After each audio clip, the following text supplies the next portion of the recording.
Judges 8. Then the men of Ephraim said to him, "What is this thing you have done to us, not calling us when you went to fight against Midian?" And they contended with him vigorously. But he said to them, What have I done now in comparison with you? Is not the gleaning of the grapes of Ephraim better than the vintage of Abiezer? God has given the leaders of Midian, Oreb and Zeb, into your hands, and what was I able to do in comparison with you? Then their anger toward him subsided when he said that. Then Gideon and the 300 men who were with him came to the Jordan and crossed over, wary yet pursuing. And he said to the men of Succoth, "Please give loaves of bread to the people who are following me, for they are weary, and I am pursuing Zebah and Zalmunna, the kings of Midian." And the leaders of Succoth said, Are, are the hands of Zebah and Zalmunna already in your hands, that we should give bread to your army?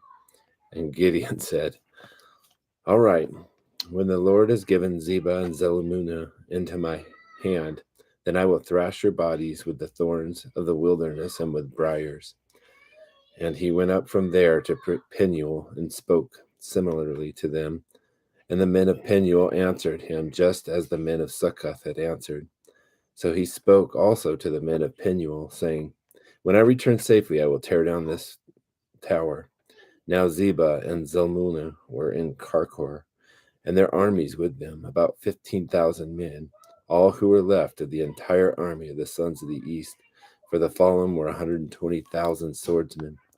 And Gideon went up by the way of those who lived in tents on the east of Nobah and Jogabeha, and attacked the camp when the camp was unsuspecting.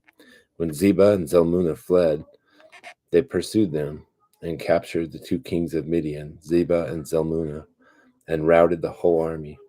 Then Gideon, the son of Joash, returned from the battle by the ascent of Hears, and he captured a youth from Succoth and questioned him. And then the youth wrote down for him the princes of Succoth and its elders, 77 men. And he came to the men of Succoth and said, "Behold, Zebah and Zalmunna, concerning whom you have taunted me, saying, Are the hands of Zebah and Zalmunna already in your hand, that we should give bread to your men who are weary?" And he took the elders of the city and thorns of the wilderness and briars, and he disciplined the men of Succoth with them. And he tore down the tower of Peniel and killed the men of the city. Then he said to Zebah and Zalmunna, "What kind of men were they whom you killed at Tabor?" And they said, "They were like you, each one resembling the son of a king." And he said, "They were my brothers, the sons of my brother. As the Lord lives, if you only had let them live, I would not kill you."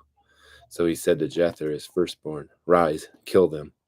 But the youth did not draw his sword, for he was afraid, because he was still a youth. Then Zebah and Zalmunna said, "Rise up yourself and fall on us, for as the man, so is his strength." So Gideon rose and killed Zebah and Zalmunna, and took the crescent ornaments which were on their camels' necks.